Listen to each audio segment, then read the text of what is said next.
So thank you all for coming. Oh, I can hear that we're on.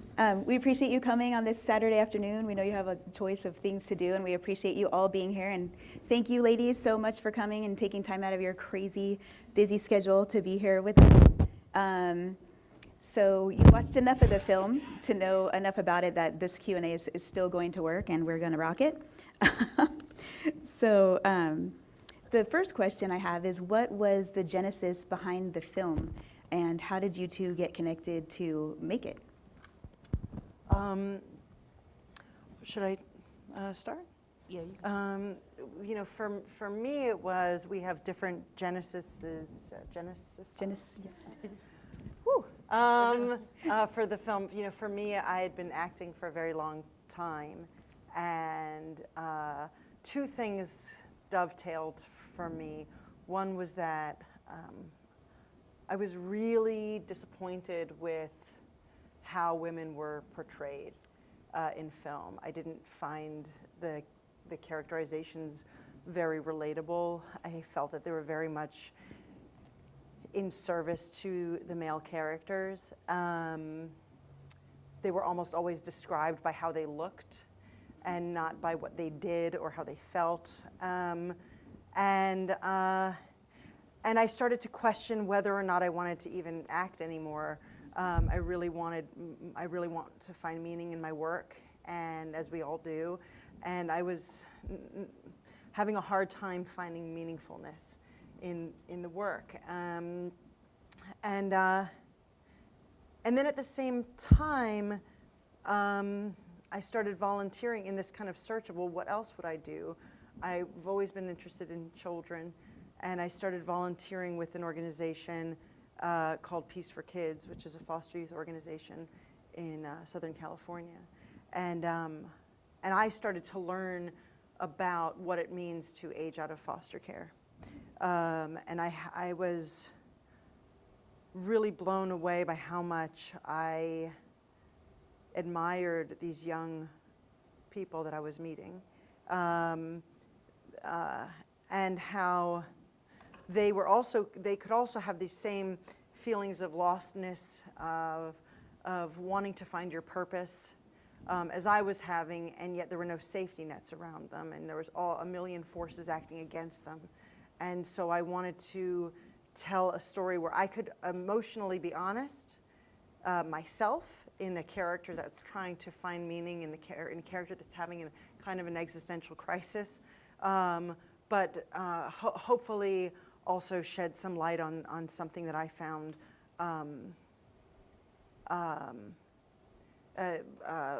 really inspiring and incredible. And so I had sort of written out a kind of a treatment of the story, and the way life works and the beautiful synchronicity of life. Sometimes I had named this character Angel. And at the time I had gone to films, I'd left LA and had gone to New York to go to film school. And so I was working on this, and I had been a few years away from interacting with Peace for Kids. And so when I had started writing the script, it became very clear very quickly that I couldn't be as specific as I felt the script needed to be to work, and to actually be saying something, because it wasn't my firsthand experience. So I reached out to the Peace for Kids community, and asked who would be interested in coming on this journey with me. And at the time I was kind of looking for maybe a consultant, somebody I could give the scenes to and say, like, does this feel emotionally honest? Does this feel right? I didn't quite know what I was looking for. I just knew I needed somebody to partner up with. And then when I met Angelica, who was writing this extraordinary poetry at the time, for me it became clear very quickly that I needed her to be a real partner and collaborator on this journey with me. And that's my Genesis story. Yeah. My Genesis story, I was working in accounting for a motorcycle shop, and I wanted to get out of that field because I knew that accounting or pursuing accounting wasn't for me. And so I had literally a week before I met Jordana, I had told Zaid, that, which is our mentor, the mutual, she the volunteered founder at of- Peace for Kids. yeah. I was one of the youth that was a part of Peace for Kids. And I literally told him, I said, I don't want to do this anymore. Like, I want to write. And a week later, he introduced me to Jordana, and we had. Did we first meet at the park? Or, no, it was. No, we Tinder. first met. Yeah, it was like a salad. It was like a make your own salad bar. Oh, kind of make a your own place, salad bar. right? Yeah. So we first met there, and I remember her telling me about the script, and the main character's name was already Angel, and my name was Angelica. And Serendipitous. It was wild. you know, she had been in foster care, and then you know, she had at the time it was a brother, Isaac, but I just felt connected to the script because of, you know, what she was trying to portray and what story she was trying to tell. And so it was from there, I think you gave me a scene and then I wrote it, and then I believe so, that's how it happened. And Yeah, yeah. we decided to work together, and so yeah, best decision Perfect. ever. Yeah, no. Yeah, for sure. Thanks for doing that. We appreciate it. I need to take a step back and actually introduce who we are. I apologize for that. I'm Danette Tull, and I'm one of the board members for the Nevada Women's Film Fest. This is Jordana Spiro. She's the director of this movie and the co-writer, and this is Angelica Nwandu, who's also the co-writer. So I'm sorry about that, oversight. And the next question, I guess, is a follow-up to Angelica. Did you always know that you wanted to be a screenwriter? And I guess the second part of that question is, we understand that this story was based on true events. Is that correct? Which one should I answer first? I'll go with the, Yeah. and I always know if I want to be a screenwriter. No, I took a screenwriting class my sophomore year in college, and I remember, I was just telling you that my professor told me I wrote a script. It was a horrible one. Now that I look back at it, I don't know what he saw, but he told me, he said you should be a screenwriter, and so that's where it was in the back of my head, but I didn't really know until this opportunity that I wanted to be a screenwriter. And so that's kind of how that started. And as far as the story, I think that what Jordana said is true, is that she wanted someone who had that experience to kind of add to some real moments into this script. And so me and Angel are actually, it's not autobiographical like that, like most people think. I never was in juvie. No, it's a completely made up character, right? But some of her experiences were informed by real life experiences. So when you watch and you see like the black binder, these are really, or I don't know if you got, yeah, they definitely caught this part, right? Yeah, they caught this part, yeah. Like, for instance, when you, if I may say about the real daughter. Oh, I was just about Yeah, to say yeah. that when you walk, when they're walking into, when Angel is walking into Abby's placement, and they see that it's very quick. So I don't know, everybody doesn't always get it, but the real daughter had her own room and her own place to sleep, and it was decorated while everybody else was in bunk beds. I know that when I was in foster care, we weren't allowed to sit in the front seat. That was specifically, even if the daughter wasn't there, we all had to sit in the back. It didn't matter how many of us was trying to be in the car. And so those are real experiences that people can really relate to because they're informed by real life. Was it difficult for you at all to share those things and as part of the storytelling process? Did you have any trepidation about lending those experiences to the script? No, because I used to do poetry a lot, so I was able to, so I had already been talking about my story for a very long time. So me talking about my story, especially with Jordana, us going back and forth, it was very, it just felt like a comfortable environment. And then also Jordana, because a lot of her experiences, we have different experiences, but this character is built up of both of our experiences, right? And so she was also vulnerable at the same time with her story, and you could talk about this, but Angel feeling lost and coming out into this world and being afraid of the unknown, she can definitely relate to. So it made it a great environment because we both were being vulnerable about our life. Great. I guess it's an emotional film, it's an intense film, and for you guys, how did you, during the writing process and shooting process, how were you able to decompress on those days personally? If you ever decompressed at all, actually, I guess. Well, for me, luckily and difficultly had a baby at the same time. So I was becoming a mother at the same time. So when we started writing it, I wasn't married and didn't have a baby, and now I have a 4-year-old and a husband. We were just over there reminiscing and laughing that we were recalling one of our writing sessions where I was pumping at the same time. It's a women's film festival. Yeah, I mean, yeah, that's what it's about. But the balance, right? So, but she became a really meaningful part of making this film because she deserved and demanded that I checked out of the film. At certain moments to give her my full attention. So that was huge for me. At the time, it just felt really overwhelming and like I'm not doing either very well. Yeah, one of those situations is difficult enough on its own, right? Yeah, I'm sure everybody here knows what that feels like, but in hindsight, I can see that she really helped me compartmentalize in a way that was very necessary.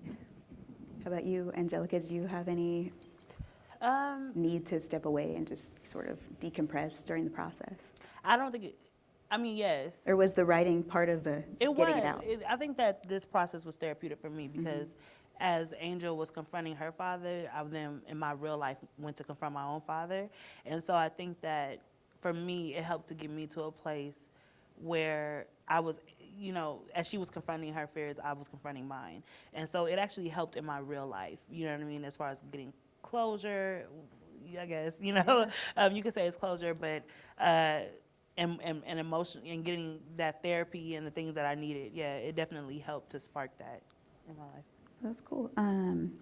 This next question is like I'm super curious about the casting process. I mean, you guys had an amazing cast, but in particular, the 10-year-old Tatum, I understand she has no acting experience. And how involved were you in the casting process, and what was the process to find her?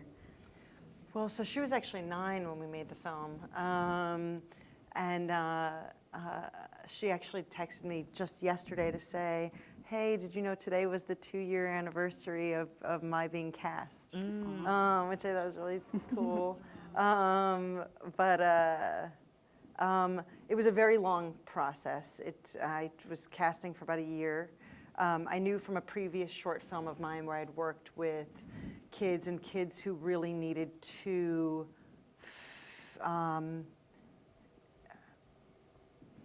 in with life experience and like they've lived and that they've had to grow up faster than most kids. I had a gut feeling that I wasn't going to be able to find this child through traditional casting avenues because more often than not, this is my perception, the kids that came in that already have agents and like that, there's a kind of a polish about a lot of the kids that I met that didn't feel quite right for Abby. So I had a sense that it was going to be street casting or discovery casting, basically, which is, you're going around to schools, you're going around to boys and girls clubs and communities and churches and organizations and lingering in a creepy way at a playground and, all that kind of stuff. I'm very grateful to the public libraries in New York because every weekend for about a year we held open auditions. I was handing out flyers in the street. I was, I still have were you involved in the casting process also, or no? was it just... I mean, Jordana and the casting director handled that, but she would ask me questions of what I thought it. Yeah. Yeah. I was like, Yeah. put Rihanna in there, you know. Yeah, I was like, so- Rihanna's not answering my calls right now, Angelica. Maybe And above you don't have the budget. shade room yet, so you can't get me to her. I would have been interested. I would have been interested in auditioning Rihanna, but she Would have been a was not different film, though. I don't think it would have been the same. Yeah, no, obviously we're her joking. Yeah, dress of course. Yes. But no, so it was a very lengthy process, but we saw around 1,000 young girls, and when she came in, we just had a really strong sense that she was our Abby, and then when we were bringing her back in for callbacks, it was more about just making sure that she could take that natural ability that she had and put it into, pre-written dialogue. I think she did a great job. I mean, I was Yeah. completely blown away by her performance, all the performances, but especially hers, just because of the she's really, age and no experience. It's just diamond in the rough, that you Yeah. guys were so lucky to find that. I guess you're an actor, and this was your directorial debut. Did you find yourself drawing on your experiences as an actor and even as a mother in directing this person who was a minor? I mean, what was your technique or what was your process with her? not so much as a mother, I think, because I don't think it changed that much from the way I directed the kids in the short films that I had done with young people. But as an actor, I guess I do have a sense that every actor needs different things. So I was able to approach Dominique differently than Tatum, or whatever that scene required. To have I think I had a kind of a sense of what that person needed on that day in that scene. That's amazing. So there are a lot of filmmakers in the audience, and this is an audience that I interact with frequently about filmmaking questions and challenges. Looking at the story, looking at the script, I mean, there were no pyrotechnics, there were no stunts, there was no fake blood, there was no zombies. But You guys didn't see the end. But yeah, well, okay. But what we told you, You don't know. We don't know yet. There could have been a zombie at the end. I don't want to spoil anything. But what were your challenges shooting on location? I mean, if you were just reading this script, it's like, oh, okay, they're on a bus and then they went to a house, and it looks, but from our perspective, we know that there's much more involved with that. I mean, there's a lot of traffic control and working with the bus stations and the city and the municipalities. And what was your experience like tackling that in Philadelphia, of all places, right? Yeah.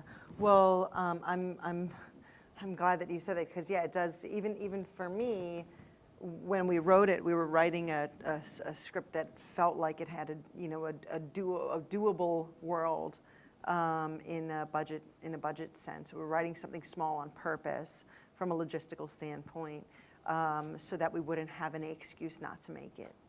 And it sort of dawned on me when I was like pitching the film and trying to get money for it and everything, that I was like, every scene takes place in a different location.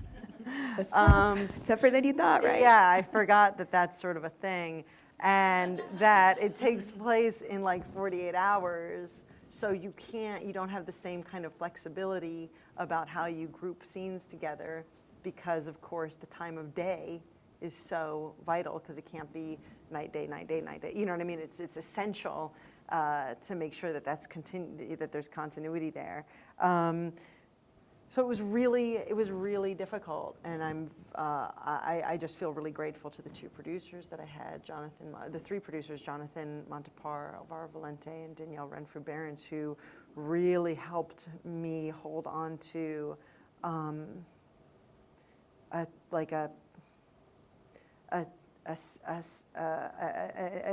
yearning to make sure that the locations were interesting, even if they were far apart. So it was just kind of a logistical nightmare, actually, to be honest, because also we could only shoot we had to get the New York State tax credit, because the Pennsylvania has a tax credit. This is a film on a second time. So the Pennsylvania has a tax credit. They didn't tell us till a little bit quite late that actually their fund had run out. So we actually had to shoot it in New York and shoot the Philadelphia exteriors. So we had to be very streamlined about how little we can shoot in Philadelphia and still create the Philadelphia feeling, because we could only shoot in Philadelphia for 4 days. But yeah, so it was back and forth, and it was sort of.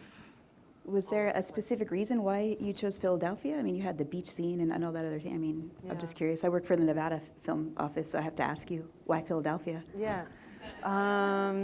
You know, that came up for us in the script writing process. I think that. We visited Philly. Yeah. We were scouting some locations, and we visited Philly, and it was the Strawberry Mansions and the way that how beautiful it looked. And I know you were inspired by like a lot of the colors and the way that Philadelphia feels, and so. Yeah, definitely urban. I get it. I think it was great, a great setting. Yeah, we had a moment of like writer's block, and we said, oh, we're just feeling like we're getting kind of frustrated. Let's get in the car and move. Yeah. And start looking around. And I remember we had a kind of aha moment where we were driving, We were like, and yeah, we were she like, keep wait a moving. second, she needs to move. She and Abby needs, because if you just change your, it's not running away from your problems, but if you just change your landscape a little bit, you get a chance to kind of see things from a different perspective. Yeah, I mean, it makes sense. A lot of times the locations are the star of the film as well. They're actually their own character, so we definitely understand that aspect. I guess another question that we have, or that I have, is tell us about how you got involved with the Sundance Lab and the film financing kind of it. You know, everybody here is a dreamer and they've got their script and they want to make their movie, but there's no money. Yeah. So how did you make that happen, and how did that become realized for you? You know, it was a pretty lengthy process. So on the optimistic side, I can say that if you're willing to stick with something long enough, it happens. And I remember an analogy a friend told me when I was basically tearing my hair out, because I had spent like 2 years, I think, trying to get financing, and no production company in the entertainment industry wanted the film. Why do you think that is? Why do you? You know, a lot of different reasons. First of all, the conversation about female-led films was not even a few years ago where it is today. That it's a drama, and a relatively slow drama until the end. You'll have to see for yourselves. With two Dominique isn't an unknown, but two actors that didn't at the time at least have, you know, financeability in a box office business kind of sense. You know, those were all factors. Sure. I was an unknown entity in terms, like, I haven't proven myself as a director. I hadn't proven myself as a director yet. So there were a lot of reasons. But this friend told me something that was really meaningful, because I was really in a moment of like just wanting to give up. And she said, you know, if you feel like you're standing against this kind of wall of ice, and you just have this tiny, tiny little pick, and you just feel like you're picking and picking and picking and picking and hitting, tapping, and you're doing nothing, and nothing is happening. And all of a sudden you make this tiny little crack. And then from that little crack, all of a sudden the entire wall can come down. And that was a really helpful analogy for me. And that's actually what happened with us, where I had a short film that I made prior to this went to Sundance. So I was already sort of knew some of the people in Sundance, and had that little entry in to sort of, you know, try to elbow the door open a little bit more. And so when we applied to the labs, you know, we had a little bit of a I don't know, I guess, like, you know, we were already a little bit on their radar a little bit. And then for us, it was really exciting and incredible that we got into the labs, and that was really huge for us. Not just creatively what it does, but then also the network that it gives you. But even then, I thought, like, okay, great, we're gonna, you know, I'm gonna take this film to producers and to financiers, and we have that Sundance stamp of approval, and it's gonna be great. And then, as I said, 2 years later, I'm still trying to get financing, and I couldn't get $1. And then all of a sudden, I had heard about the Sundance Catalyst Program, and so I asked to apply for that. And that's a program where they're basically picking projects that are having a hard time getting financing, that don't quite fit into the commercial marketplace. And you have the opportunity to pitch to investors who are looking for films where that's not the main goal. And so from that program, we ended up finding pretty much all of our investors. So it was a long process. Yeah, no, I was just curious. I mean, I think maybe some of our viewers wanted to know about how to apply for that lab or how easy the process was to get involved with the writing lab, but it sounds I mean, it's an really incredible, difficult. like, I don't know, you can talk about it as well, but I really encourage everybody to apply to the labs. You can look on their website and see the different labs that they have. They do really incredible things. I'm very grateful. Yeah, Awesome. me being a first-time writer, it was so valuable because although I had Jordana who taught me so much about screenwriting, it was great. But I was also a first-time writer too, so. I mean, so yeah, so I there was a limit to how much more I did. experience. Like she had way more experience than me. But me, like getting to be around mentors and having them literally strip your script apart because that's what they did, and having all of these different opinions and then learning what it is that in this film that you want to stick to and what you're willing to change and things like that. It was a great experience. It's changed me for the rest of my life, I would say. So yeah. Yeah, I mean, a follow-up question to that, it kind of leads into the next question, which is what did you learn the most from this process? I would say for me, I learned collaboration, how to, it's one thing to be very creative, but sometimes you have to let some of your creative babies just die, you know what I mean? Choose to be your able battles, to work in yeah. a partnership. I mean, like, I'm sure Jordana, there was many times where I would be like, oh, like I said, catch Rihanna, or do different things, and looking back on it, I value Jordana's inputs. You know what I mean? Like the things that she stood solid on.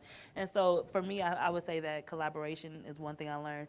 And even the lesson that she just said about the ice, I didn't learn it, not those specific words, but sticking to something continuously, like chasing after that thing and not just saying, okay, I'm done. It's been 4 years. You know what I mean? But like just still sticking it out, I would say is something I've learned.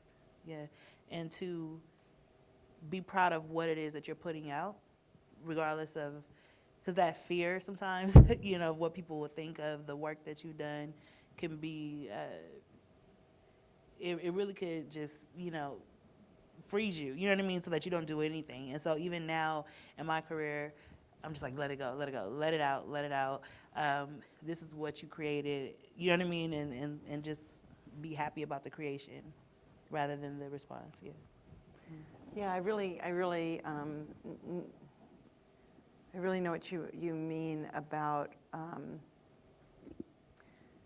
what collaboration means. I mean, I think it's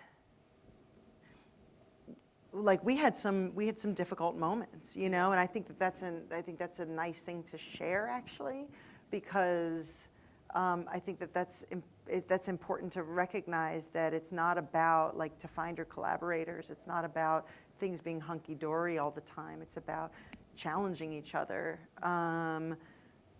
And she challenged me so much, and she taught me so much. And I feel like in moments where we're just like, is this not working for either something's not jiving the way we're communicating, or just that all the elements of the film aren't coming together, that we believed in the values of what the film we wanted to make was saying, and that we wanted to hold on to that. I mean, so I think the big takeaway for me is the power of community. And that's one of the reasons why I was so excited to participate in this festival, because. Well, thank you so much for coming. We can't Well, tell it you how really excited we are. feels like, thank you. Thank you guys. Because it feels like you're building a community here. And what's exciting about community is the possibilities it holds. So Sundance is a place. And it's a really, advantageous place to get a foothold in. But it's not the only place. And what was so exciting to me about like that opening of Catalyst was that was a program that didn't exist like when we were at the labs. So they're constantly building programs. So it's exciting to me to see this community here building and saying, you know, what's needed here? What does the community need? What kinds of things can we do? And that it's a thing that's in motion, and that it requires everybody to participate. As you mentioned, all the volunteers here that are making this happen. And at the beginning, I mean, when we started this conversation, I mean, you described our mission statement of the festival. In so many words or less, you said you wanted to tell a story, and stories that weren't being told that you saw yourself in, and you wanted to find a greater purpose, and that's the exact reason why this festival exists. So, so thanks for that comment. I guess I have one more question, and then we'll open it up to audience Q&A. What is the takeaway that you want audiences to get from watching this film when you finish it? Because you're going to finish it. You mean after the major action sequence? After the beach area, yeah. You go first. Me? Yeah. That's a funny question because you always want, you want people to take away what they take away, right? You're just happy that they gave it the time and the open mind. So I can say what it is for me. Yes. Which is two things, which is just the power of connection. I think for me that Angel's trauma creates a kind of loneliness and isolation for her, and that she really needs to learn how to reach out. And so to me, the power of survival in life and the beauty of life comes in the ability to reach out. I think we live in a culture that's so much about, that so promotes in like this kind of individual, I did it myself, look at me. And I think it's so important to say like, actually there's a real strength in community. I mean, I think that's one of the really sort of exciting things that you're doing with the Shaderoom is a building of like, this is roommates, this is a place you can go. And so that's important, is just this sort of feeling that, that you're not weaker for reaching out for help. And then the second thing is to share the experience that I had of coming into awareness of what these kids in our country in foster care are going through when they age out. The difficulties and the strength and the incredible resilience that's required to surmount them, and to have a more empathic understanding of what that journey is like, because that was my journey of discovery. And so I wanted to share that. I think the film shines a brilliant light on that situation. I mean, definitely that was my takeaway when seeing it. So I appreciate that you told the story and that you made that story. So Good for you. did you have anything else to add to that? No, yeah, I mean, you pretty much summed it up. I mean, I think that for me, being able to understand and to see the nuances of what it's like to be in foster care, what it's like to deal with the trauma that Angel dealt with, and kind of telling that story behind, the numbers. Basically, you hear about foster youth being homeless, 50% of foster youth being homeless after high school. You hear about the sexual abuse and all of these things, but to be able to see that and then also see her connect with her sister and see the power of love and sisterhood, because, I mean, her sister saved her, basically. And so to see her be strong enough to confront what was holding her back in life, these emotions and these feelings, I think is very powerful. And so I just love that we were able to see a female character be as strong and as powerful as she was, as she's figuring out her way and makes another choice in life. And so that's definitely what I would want people to get from it. And it's so funny, I was just on a plane to London actually, and I saw the film on the plane. And to me, wow. that was the biggest thing. Like, I took videos. You made it. Like, I mean, oh my God, there it is. Yeah. it's on the plane. That's awesome. American Airlines, just fly American Airlines if you want to see the rest of the movie. So I'm going to open it up to Q&A. If you guys could repeat the question, just so that we can get the audio, just repeat it back in your answer. Anybody have any questions? I'm trying to see right there in the middle. I wondered about your work with the cinematographer, whoever it was, we didn't see the credits. So I thought the film was really beautiful and evocative visually, and I'm wondering what your vision was for the shooting and how you worked with your cinematographer. Thank you very much. My cinematographer is a man named Atue Viveros, and he and I worked together on another short film that I had made, and I really liked working with him, so I wanted him to come and work on this with me again. One of the things the things that I really like about the way he works is he actually does a lot of documentary work. And he directs it and films it himself. So he's very used to working with subjects who are sharing very intimate things about their life, who are not used to being on camera. So he has a very gentle, kind of like invisible, sort of, but lovely aura about him.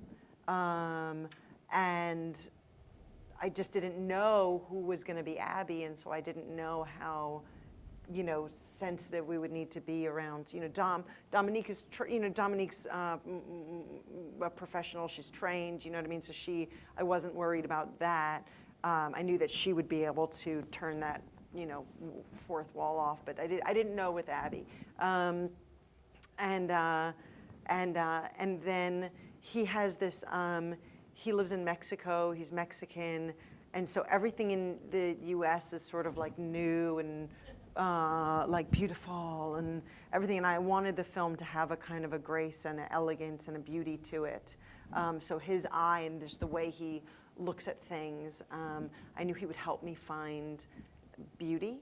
And then the thing that I really wanted as a kind of like a language for the film was that we would really be strapped to her back, that we would really be with her. I think so often this character is looked at and objectified or judged, and I wanted us to be in her experience subjectively with her. So that was a lot of, like, just to get technical, is a lot of like, like handheld with long lenses, which is technically actually pretty difficult. So I'm lucky that he's sort of very, because he was also operating, he's just very like graceful. So he was able to have that, he was able to execute that, yeah. I think we have one down, actually. Oh, they're passing a mic around, okay. So you don't have to repeat the question, now we will hear it. Hey, Angelica and Jordana, congratulations. I really enjoyed your film and all the success it's had since it premiered. Tic-tacking on the last question about the cinematography, I had a question about the, and maybe it comes from the documentary background of your DP, but the use of light. It wasn't an overly lit film, which was very aesthetically pleasing and provided for a great color grade.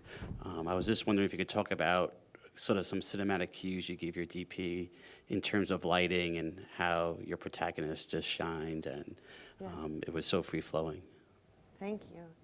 Well, we talked a lot about lighting, and we really didn't want, again, with a 9-year-old and wanting to create a real kind of intimacy, we didn't want to have major lighting setups.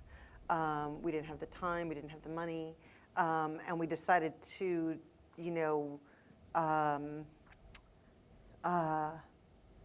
exchange a very expensive sort of, lighting equipment for time and days and shooting days. And that makes, of course, lighting that much more tricky. And the time of day and everything like that. But I was able to make that choice because I knew his ability to work with natural light.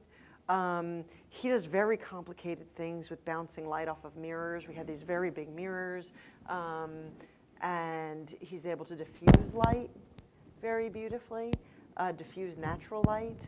But so he had these like giant big mirrors, like bouncing, like 5 of them, but then it would light 360 essentially. So that was really exciting, and that was something that he just is naturally, he's created this sort of ability. And then references, there were a lot of references that we talked about. One of the ones that we kept coming back to is a photographer, a young photographer named Petra Collins, who captures sort of teenage life really beautifully. And I just really loved her work, so we talked a lot about her. Hello. Question in the front. Hi. I wanted to ask both of you more, I guess, of a life question. I know when you make a movie, it can be so stressful with everything that goes on. And both of you are very talented, multi-talented. You have so much on both your plates. How do you go about, I guess, in your daily life to accommodate everything that you have in business, family, and making a film? Is there something that you do that maybe some filmmakers here might need that advice to not go crazy? Because I think mental health is also very important, and to stay stable throughout the film. Trying not to throw something at somebody. I feel like I need to learn from you. So why don't you take this one? No, I mean, for me, I think I'm learning that more now than ever. When we were writing the script, at some point she got pregnant. She was, getting ready for a baby, and then I had started the Shaderoom early on, because the Shaderoom's been around for we just hit our 5th year anniversary since 2014. So yeah, thank you. So it was throughout this process I was having to manage that, and now it's even worse, with the things that are on my plate. I had a few nervous breakdowns. I did. Jordana experienced one, but it was for me. Likewise. It's about staying in it. It's about you definitely have to take that break. You definitely have to take that break. I think for me at this point, I wanted to grab all of the opportunities, everything that comes my way. I'm like, I remember a time when there were no opportunities. Now that they're on the table, I want to do everything. And sometimes you have to prioritize. The biggest thing is focus that I've learned. You have to be able to focus. So if you want to make something that's beautiful and that people will feel and get it, what I mean, and find worthy of awards and things like that, I think that you should focus. And so sometimes you have to have faith in that thing that you're focusing on while leaving certain opportunities on the table, because all of the opportunities could look good, but if they are distracting the main thing that you want, then they're not good, and so that's what I've learned. And that me time is so important.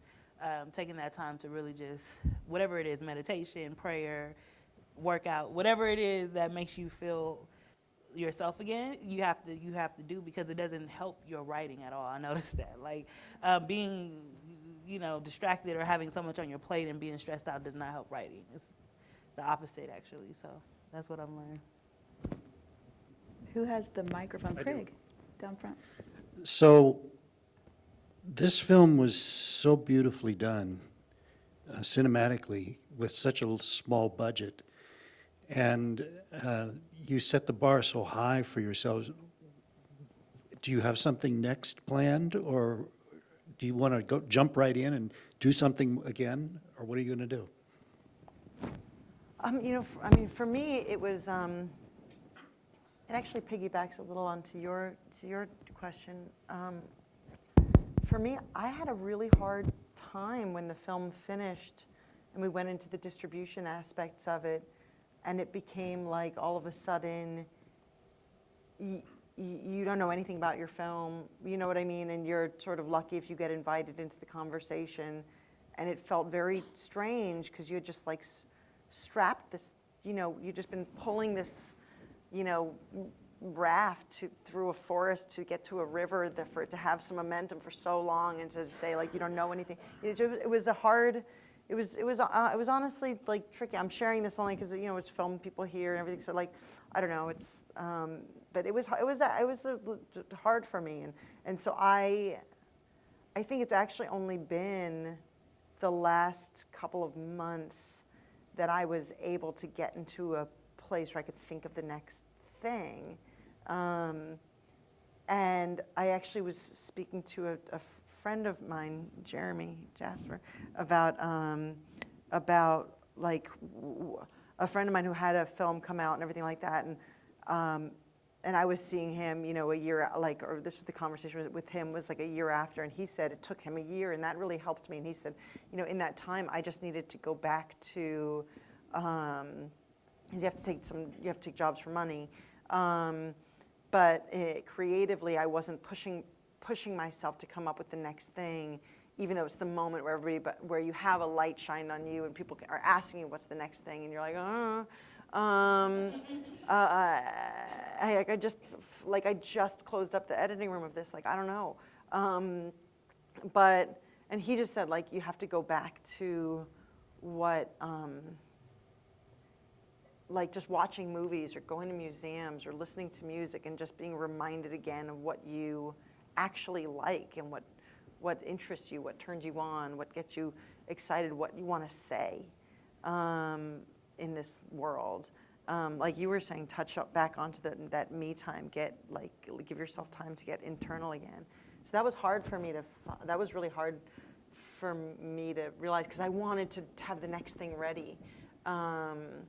But so now I'm starting to get into some ideas, and they're too nascent right now for me to have anything really compelling to say about them. But just sharing that, like, I think it's okay that things take longer than we think they're going to take in the outset. I think that's just the way, more often than not, things work, for me at least. And I think you do need that time. I think for me, because I wasn't a director on this project, I felt like I had a little bit more time. I had more time to think about what I wanted to do. So after the movie, I hopped into, I'm working on a film now called Juju, and then HBO greenlit a pilot that I'm working on right now. And so I just jumped into it, and I have this project and that project. So that's what I was talking about, having so many projects at once and feeling like you have to grab every opportunity is what I felt like. I felt like I had to grab every opportunity, and now I'm realizing that each one needs a lot of focus and time and things like that. And so, like when you finish a movie and it goes to Sundance and then it gets the next Innovator Award and things like that, people are going to come. They're going to come for you, and they're going to say, "Hey, we have this project. We have this project. We have this project," and it's really about taking that time to really decide what you want to do and how much time you have to dedicate to it. Yeah. I commend you on your film. I want to ask, I'm just an observer. I'm not a filmmaker. I know squat, except I enjoy it or I don't. But I was really impressed with your ability to have me as an audience member be able to see things from your character's eyes. And as a minority woman, I was more impressed that you didn't go to the spot that I see too often where, oh, they're empowered, but you also get that sense of, oh, poor so-and-so. So I really thank you, and I commend that. And I wonder, how did you get there?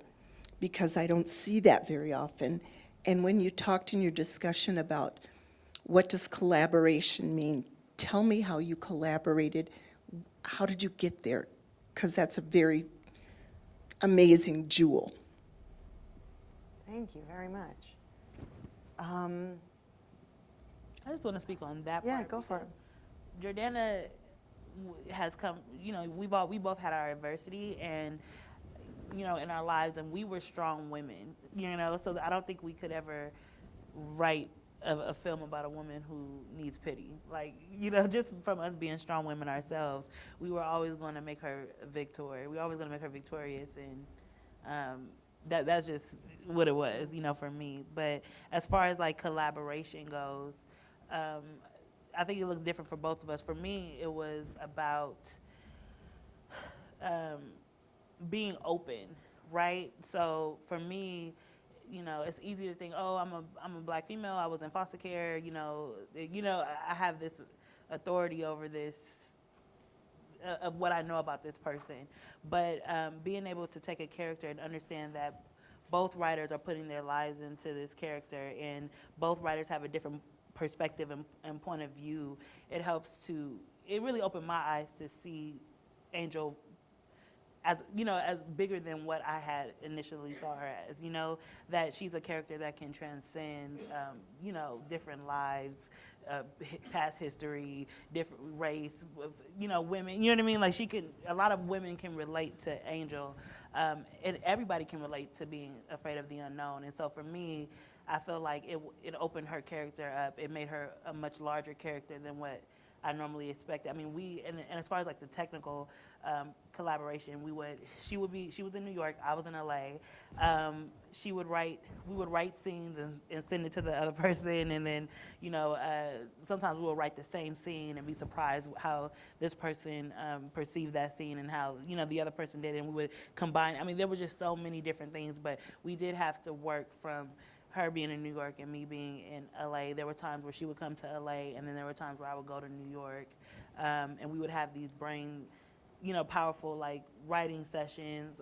We would, I was very inexperienced when it came to film, so there were many times where Jordana had to put on all of these films that I had to watch, and it really opened my eyes to the style of writing, right? The style of stylistic, writing and things like that. And so it was a great boot camp and learning experience on how to write, that I learned from Jordana, and really appreciated her patience in, dealing with me, right? Because when I first started writing, I didn't know how to structure a script. So it was like, her having to collaborate with someone who's really inexperienced and, kind of teach that person along the way. So that's what it was for me.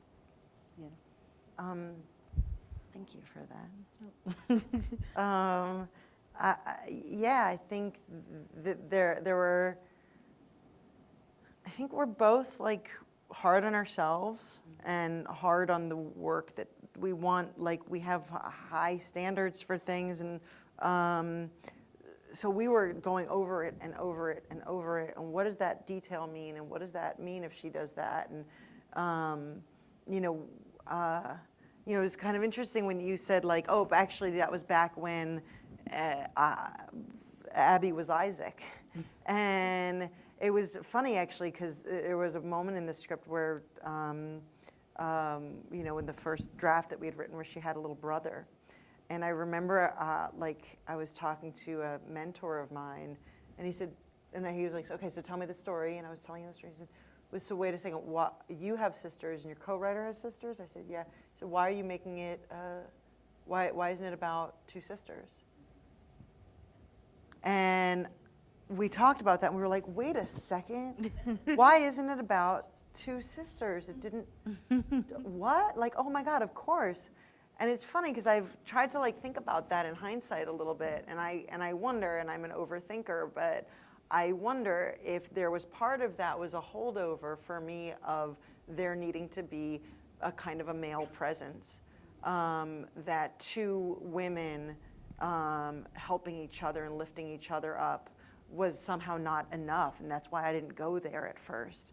And so I'm really happy that we made it about two women, and it's not to say anything against men at all. It's just that we don't have enough examples of women helping each other. And for me, what feels so exciting, now I'm getting off topic, but about like the movement that's happening now is, it doesn't feel like for a woman to be strong, they have to, you know, step on other women's shoulders, but they have to lift each other up. And that feels like a very different feeling than it was even 10 years ago.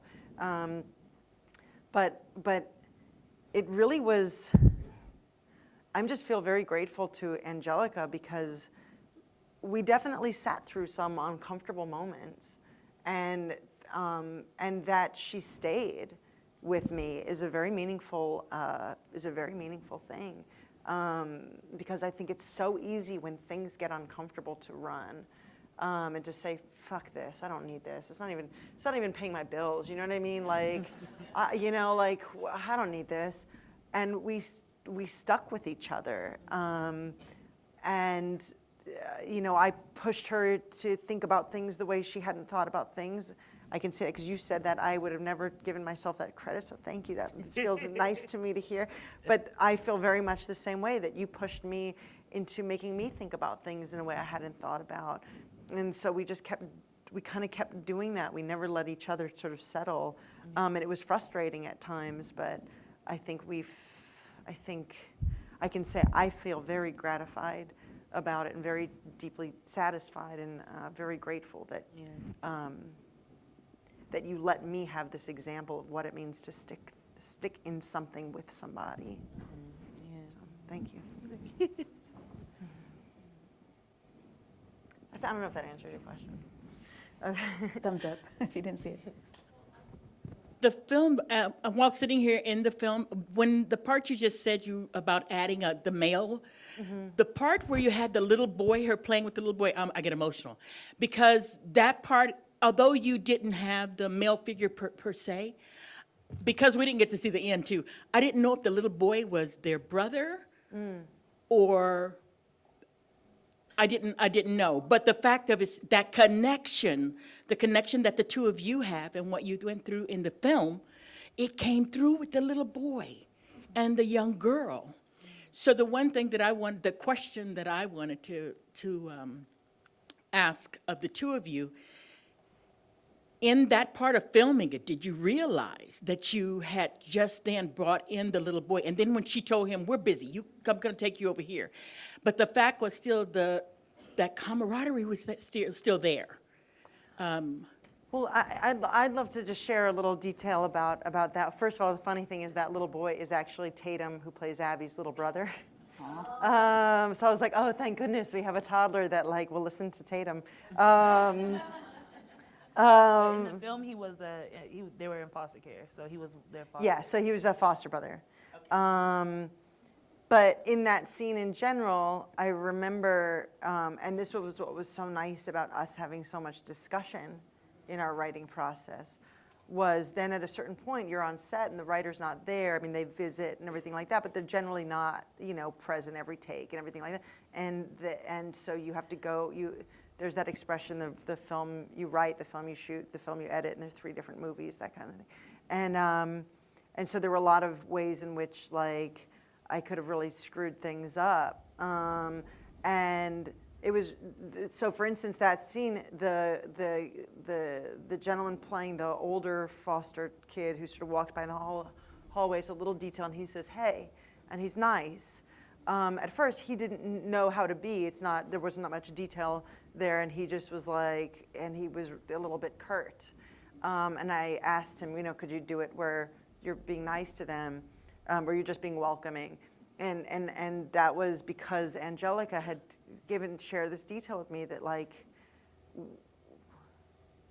when you're in foster care, oftentimes your peers are you actually have a lot of empathy for your peers. You're not nasty with them.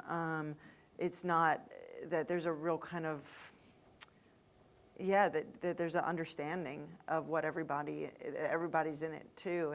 And so that was just a little detail that kind of came funneled through a conversation that we had maybe had a couple of years prior even, that just helped me have some confidence in the little textural kind of stuff that's around the main action. And even going deeper into the little boy, it's just to me it mirrors what I mean. It's a reflection of what happens a lot of times in foster care. You find a lot of foster youth, they have attachment issues, and so they don't know, either they're overly affectionate or they're not affectionate at all. You know what I mean? And so you have this moment where he meets Angel, the little baby. See, this is his first time meeting Angel, but he's all over her. You know what I mean? And then you have the sister who, we all know, like, when you get a little bit jealous. Why? Because she hasn't seen her sister in so long, and she hasn't been able to be that affectionate with her sister. So you get territorial. So it was I had a lot of people who were in foster care who watched that part and said, yeah, I know that foster child that's so, that just wants to hug you and hold you because they need that affection. And so a lot of people have experienced that exact interaction before. Did you give that direction, or was that just natural for that? Oh, no, yeah, I had to give that. That was because the little boy, he just wanted to be with Tatum because that's his big sister. So Tom, bless her, oh my God, she at certain points had to hold candy behind her neck to get him to go. Oh, it was terrible. It was terrible. I was like, give him some candy. It was terrible. I as a mother was embarrassed. I'm like, just give him some more candy. Whatever works. Yeah, it was bad. But yeah, because the problem was it was so great that when they were playing on the bed that it was her actual little brother. But because he hero worships her, to get him to go hug somebody else in the room is so disinteresting to him. You know what I mean? Even though now I think he calls Dominique his girlfriend. But he also calls my daughter his girlfriend, so we're going to have a talk with him.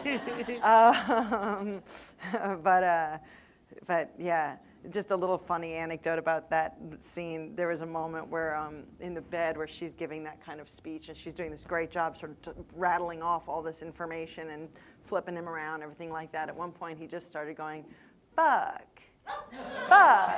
And I was like, oh my God, what's happening?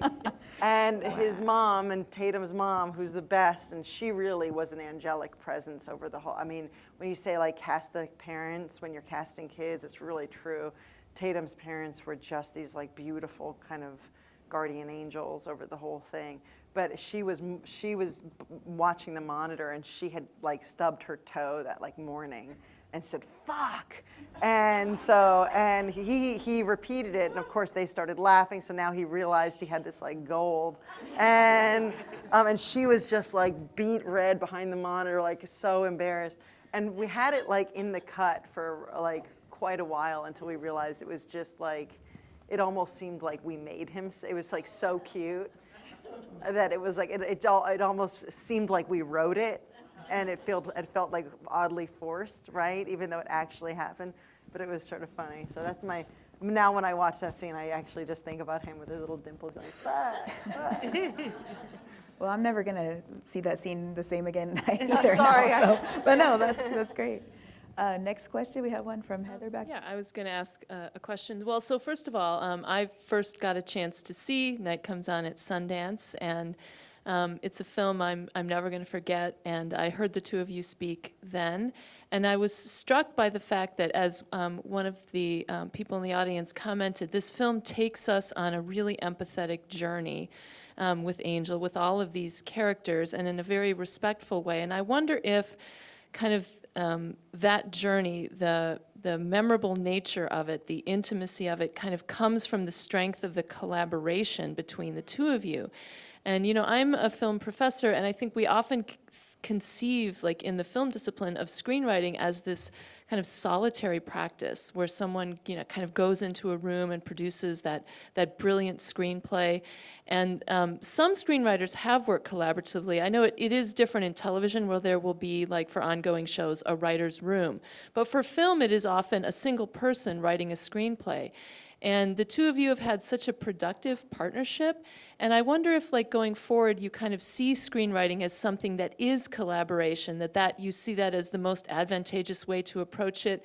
And, you know, what you're thinking of doing in the future. Are you going to work alone on, you know, screenplays? Are you going to work not necessarily with each other, but with other partners? So how do you see the art of screenwriting in terms of collaboration, the strengths and weaknesses maybe of that? Thank you.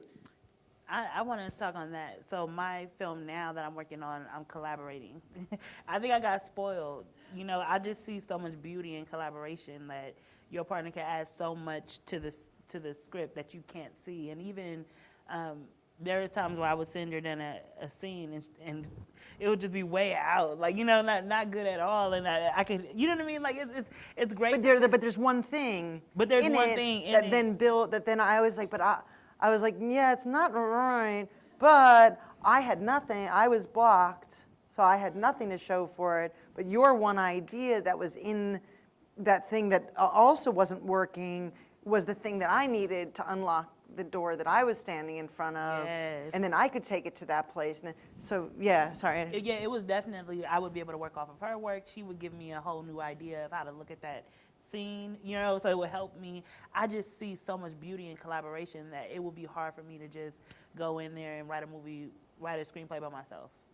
Mm-hmm. I guess I got spoiled, you know, so I don't know. I love it. I love the beauty of collaboration. Yeah. Yeah. Yeah, no, that's the same. That's the same for me. When I'm writing by myself, my husband calls my room the room of sorrow. And I used to just like make a pot of coffee and chain smoke and write all night, like, because I was like a torture artist or whatever. And I can't really do that now because I have, you know, a kid, you know, hitting me on the head with something, you know, at 6 a.m, or jumping on me or whatever it is, you know, so you can't really do that. So, but yeah, no, so, but for me, yeah, it's very much, I mean, I had a sense that I wanted to, I had collaborated with a writer on a short film that I had made previously, and I felt like I had that experience that Angelica had. So I really felt like I wanted to search for that again. And so this new thing that I'm writing now, I'm also working I'm just starting now. I'm working with a writer, with another writer. For me, I also, I think, yeah, it makes it so much more joyful to me because it's still a lot of alone time, you know. Like Angelica and I often found the best way to work would be to talk a lot about a scene, really know what the beats were, and then go off by ourselves and write. So there's still a lot of alone time, which I also really like. But that coming together and sharing and passing back for me felt really essential to making it a joyful process. But it has to be the right collaborator. Yeah, It has to, on the right project. We stuck, 4 years, right? Yeah. So that was a long time. Anybody could have checked out in that period of time. But it's also having a writer that believes in the script and that will stick it out even when, because in 4 years a lot could happen. She created an entire family, you know? She created an entire empire. So it's like, it's easy to just get consumed with other things. So you need someone who's going to stick it out, who's going to commit. There are some films On that story, right? On that like story. on that story. Yeah, I think Yeah. that's important. There are films that take 10 years to make sometimes, you know? So are you going to stick it out for 10 years? You know, if needed, and stick to the script. And so you definitely need a collaborator that is strong, can handle high stress environments, and that is actually passionate about what they're writing about. Yeah. I do appreciate all the philosophy and the creative, synergy you've shared with us. I am interested, though, specifically on some of the technical and logistical aspects of your film. And my question is, did you have to compromise at all what your final script was compared to the logistical challenges that it is shooting an independent film? Is there somewhere in the story that you would have liked it gone this way, but because of, how it is making films, it went another way? Yeah. Yeah, sure. Well, the beach scene, we had written a scene that was like they're like dancing through these waves, and like, oh, there's this one wave, and they're like a little, like, it was like really like Magical. magical. And then I was scouting beaches, and I was like, did we write this for like the fucking Caribbean? Like what, like what were we thinking when we wrote this scene? And like, cause this is the Atlantic Ocean, man, like, you know, in March. Like, what were we thinking? So that definitely, like, you know, when I was signing my, oh, maybe we have to go down to like, you know, whatever, South Carolina or whatever, and shoot, like, find, you know, go or splinter unit that for later, for August or whatever. And he was the one that said to me, trust your actors and trust yourself, because you've got very strong actors. And so we got to that, and he said, let's just shoot it now and here and see what you get, see what you can do, and we'll hold that in our head if we need to. I'll keep that financially in mind that we might have to do that. But just try. And I was really grateful to him for that, because what we found on that day was these, like, that water was freezing, and those waves were rough. I mean, they weren't dangerous. You know, I wouldn't put actors in a dangerous situation, but we had lifeguards and all that stuff. But like, it was not, you know, I'm a person who's like timid of waves. So like that was, you know, but they just jumped in and just were so in their characters that they didn't feel any of the elements, and they felt what was going on for the characters. And because the waves were rough and because it was cold, it gave this whole other aspect for me of that scene that felt much more exciting and honest than, you know, this sort of magical oasis that we had put in the script. And then the other thing, one other thing that just comes to my mind with your question was, I really wanted to do most of the film when she was by herself with a Steadicam. I wanted her to have this feeling that she was like floating, that she's like kind of, you know, we talked a lot about her wanting to kill her father as almost more like a suicide mission, that she wanted her own life to end. And that this was almost sort of this kind of like narrative that she was giving herself to give herself justice. So I wanted her to feel like she already kind of had one foot in the grave, that she was like this ghost kind of walking through. And I felt like following her with Steadicam would give her this kind of float. And that was an adorable idea on our budget. Because I also wanted days, I also wanted time. And so it became a question of like, do you want to protect your Steadicam, or do you want to protect the days, the amount of days that you have? And because I didn't want to just use locations because they were close together to make our production days more efficient, I really wanted that location for that and that location for that, which required moves, which requires time.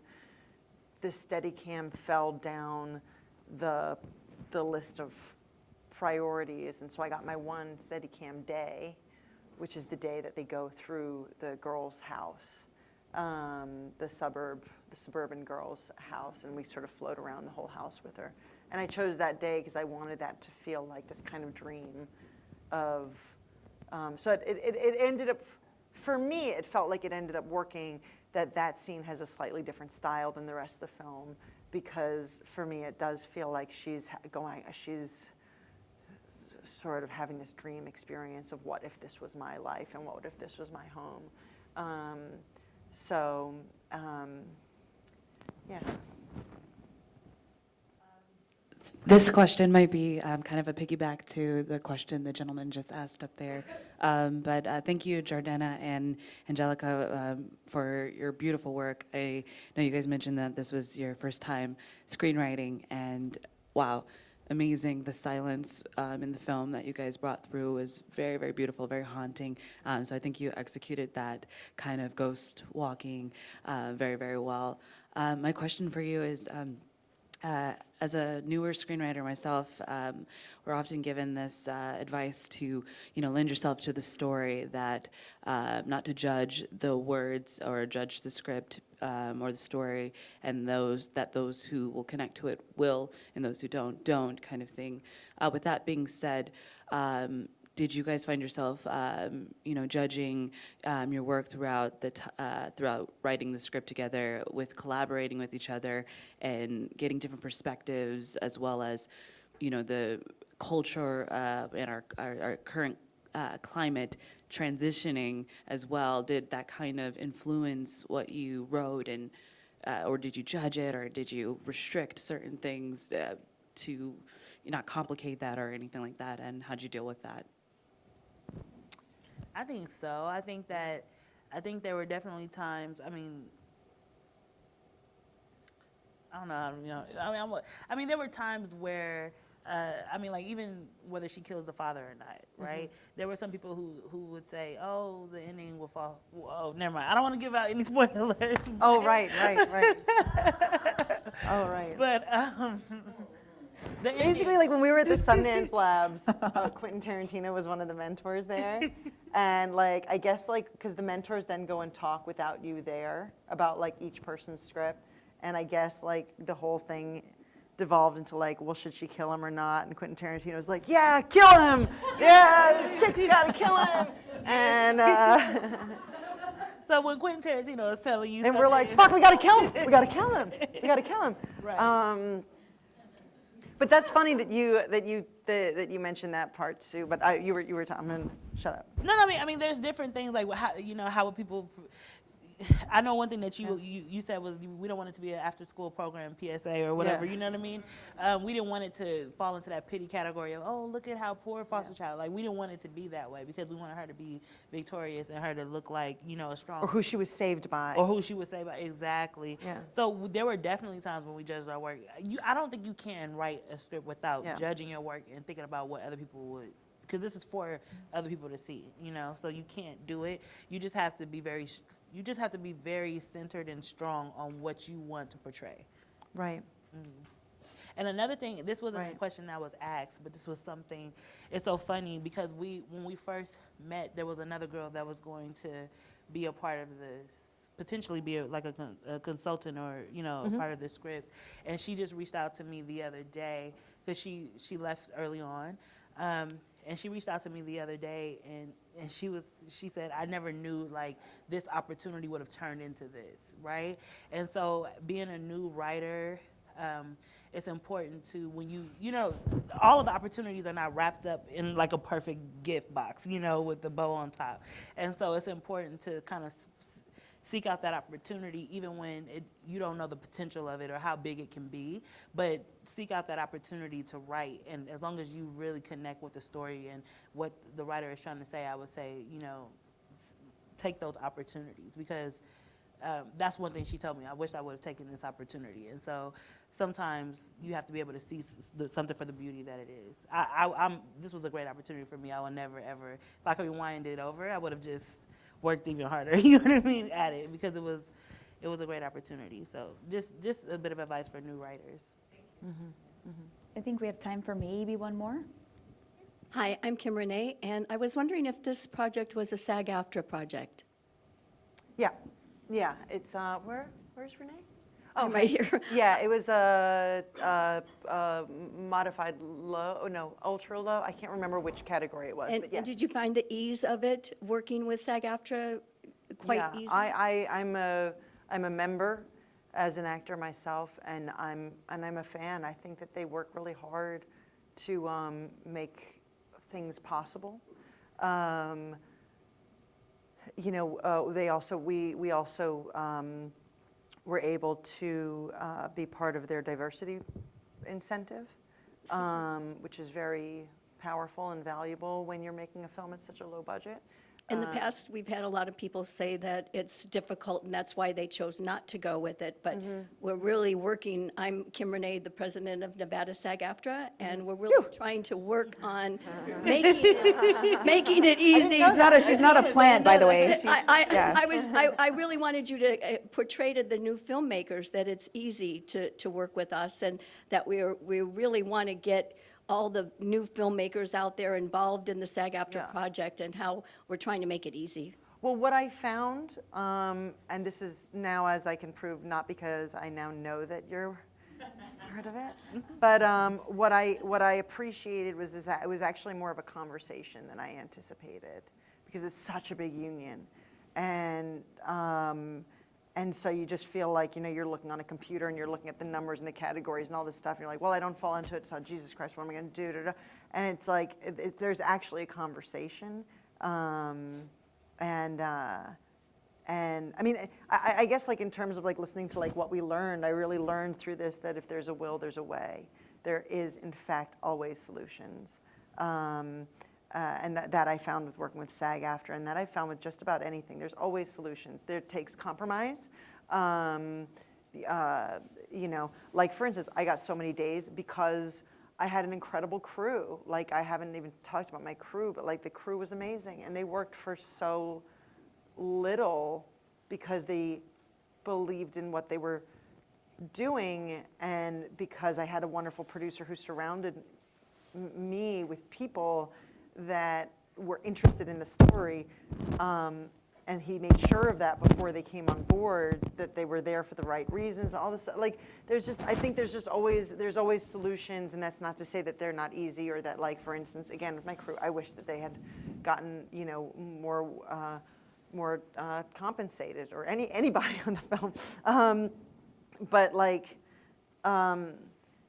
But yeah, there's just, if you're really passionate about something and you're not gonna quit and you're not gonna stop unless you're like in private and like sobbing by yourself. Other than those moments that you can like bracket off, like if you're just not gonna quit to the outside world, then people will people will join up and say like, okay, I trust that you're not gonna. It's like a labor of love. Yeah, I think it has to be. I think it has to be. Otherwise, there's too many obstacles. And it definitely showed in your. Thank you.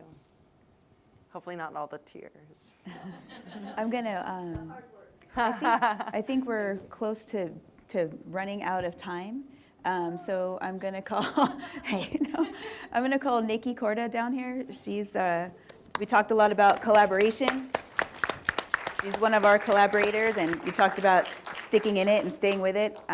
We are on our 5th year and talking about not always getting along and sort of, you know, gnashing teeth and stuff like that. But we really all, you know, work hard together, and we complement each other, and we don't always agree. But this film festival is a very similar process than what you went through. This is the awards portion of our show, so if you would please stand. So this award is called the Vanguard Award, and if you look at the definition of Vanguard, it's a group of people leading the way in new developments or ideas, people on the forefront of an action or movement. It also is related to the word avant-garde in French, which means the advance guard, the people in the army that marched in first. And I think that's the most appropriate name for this award, because you two are sort of the vanguards for women in film and for this movement that we're all a part of. So we really appreciate you coming, and without further ado, this first award is for Angelica. Sorry, let's take it out. I'm gonna get my fingerprints on it, I'm sorry. 2019 Nevada Women's Film Festival Vanguard Award. Thank you so much. This is so pretty. Yes. Oh my God, it's beautiful. And we have Jordana Spiro, Nevada Women's Film Festival 2019 Vanguard Award. Thank you so much for coming. I guess. Thank you so much.